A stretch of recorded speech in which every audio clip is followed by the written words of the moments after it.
So I kind of wanted to share this idea I had for a slasher whodunit story that's similar to Scream, but I found a way to make it work in the continuity of the Scream franchise. So, let's just get into it. Let's just break down the new characters I've written in. The new group of friends that we're following is Allie, Robbie, Brandon, Tara, and Steve. So that's the main friend group that we're following.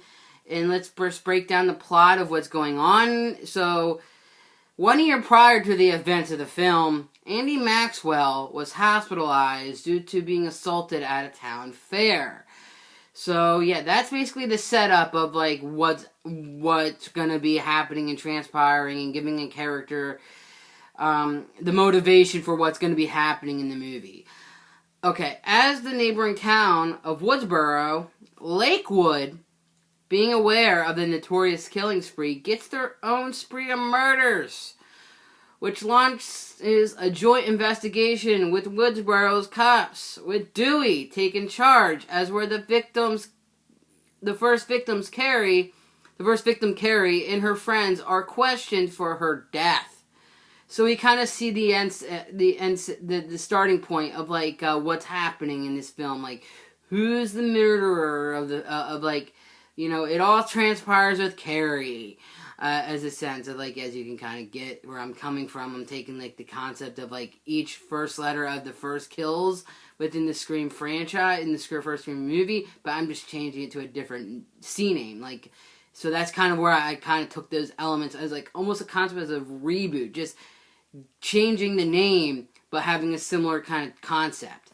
So, yeah, another victim, Scott, is murdered, and Brandon and Steve, who are like the best friends that are on like this lacrosse team that invites the team to Steve's house to keep them protected due to the murders of Carrie and her boyfriend Scott, who are kind of like, you know, Carrie was kind of like the cheerleader type, and head cheerleader, and like the head center player of the lacrosse team was Scott, is murdered.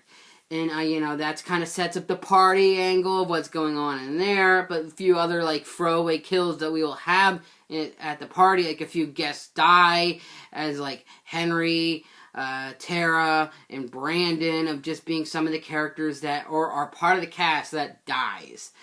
Now, that's kind of like the major kind of like the situations. I would say, like, we could just change up the situation. It's at Steve's house, but reluctantly, the situations for how Henry dies, you know, he was part of the team.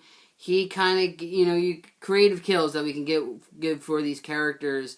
I don't know, you could just do some kind of standard kind of like house kills, like using a door to chop someone's off head, or some kind of creative kills that you can do within a house situation that's similar to what the first Scream movie did.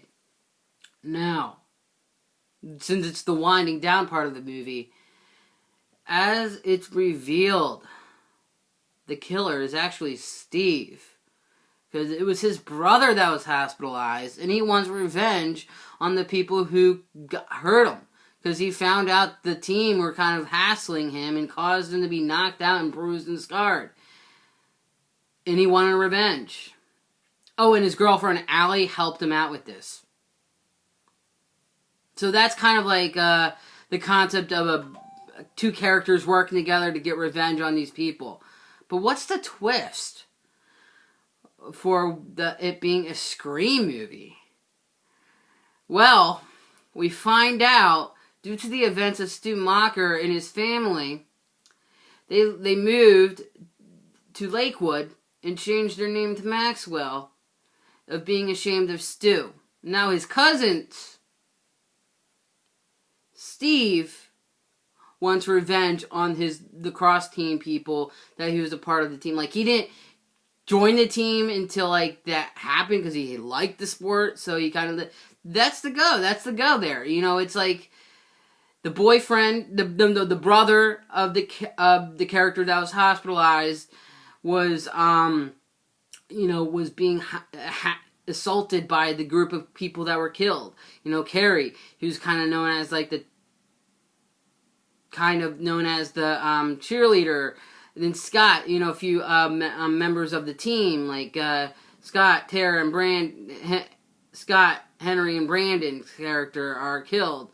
But I would also throw Tara in there, you know, just to kill her off because she was part of the cheerleader team that was there. I just felt like to add more, like, a juxtapose to, like, a few female kills and a few other kills. So, you know, Allie was going out with Andy, and she kind of feels resentful, too, for these people doing this thing to him because he was a good kid. He never did anything wrong.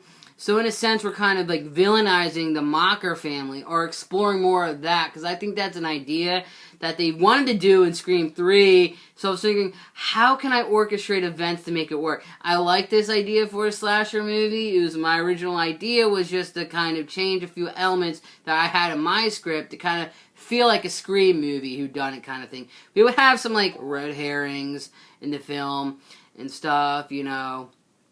That's kind of my idea for like a Scream movie pitch.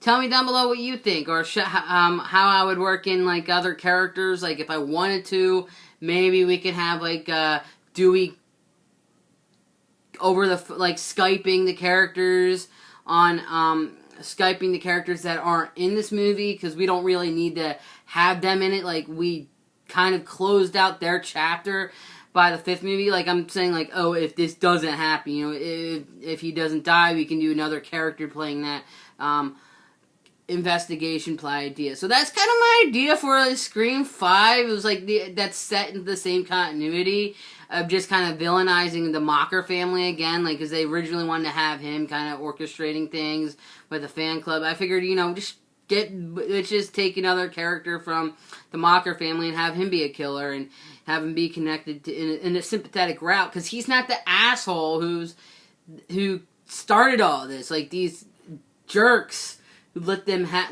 his brother get hurt, and he just kind of was like a part of the team before his brother was being hassled by the other team. So he was always there to stand up for him, but he kind of failed his brother in a sense. It's similar to what taking elements of like the brothers, a brother being the killer, while also changing that connection of like rather than a mom or a dad or something.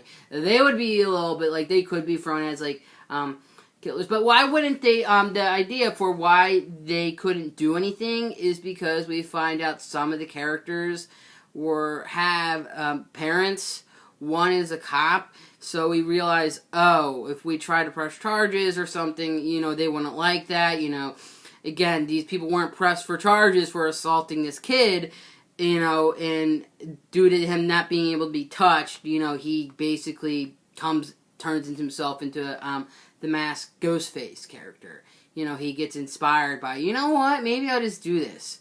And I think, you know, that's my plot, in a sense, for what a Scream 6 could be.